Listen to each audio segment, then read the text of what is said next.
మా చిన్నతనంలో సెలవులకి మా అమ్మమ్మ వాళ్ళ ఇంటికి వెళ్తే వాళ్ళకి మామిడి తోట ఉండేది. మామిడికాయలు పెద్ద రసాలు, చిన్న రసాలు నూజివీడులో కాసేవన్నమాట. అవి తీసుకొచ్చి ఒక చెక్క రూమ్ లాగా ఉండేది. అందులో గడ్డేసి ఈ మామిడికాయలన్నింటినీ పండేసేవారు అనమాట.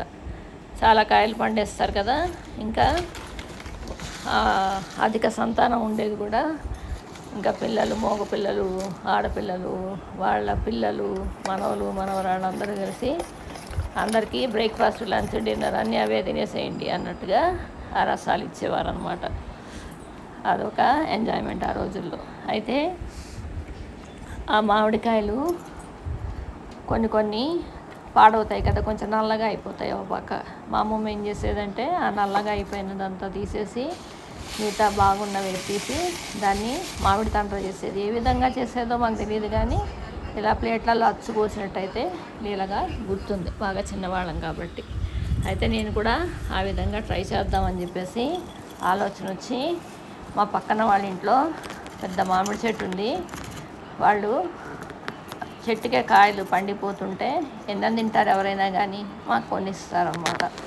ఆ కాయలతోటి మేమైనా తినలేం కదా అని చెప్పేసి ఈ విధంగా తాండ్ర చేద్దామని ఆ విషయాలు గుర్తొచ్చి ఇట్లా చేశారనమాట.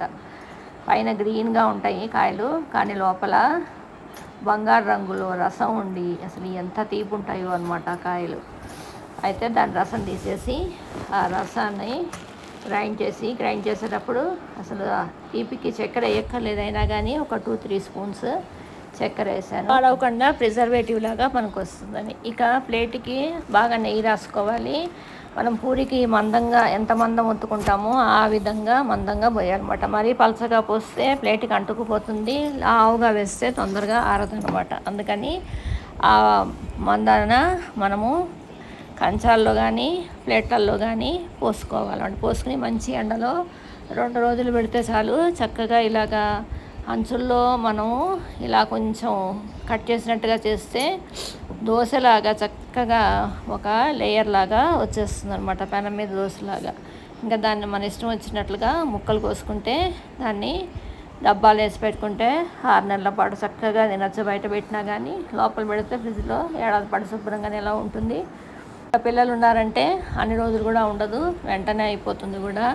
ఇంకెందుకు ఆలస్యం. ఈ విధంగా దీన్ని ఉడకపెట్టలేదు, డైరెక్ట్గా గ్రైండ్ చేసేసి అలా ప్లేట్లలో పోసేసాను. మీరు ఆ విధంగా ట్రై చేయండి. చక్కటి మామిడి తాండ్ర ఇంట్లోనే రుచిగా శుచిగా చేసేసుకోండి. Thanks for watching.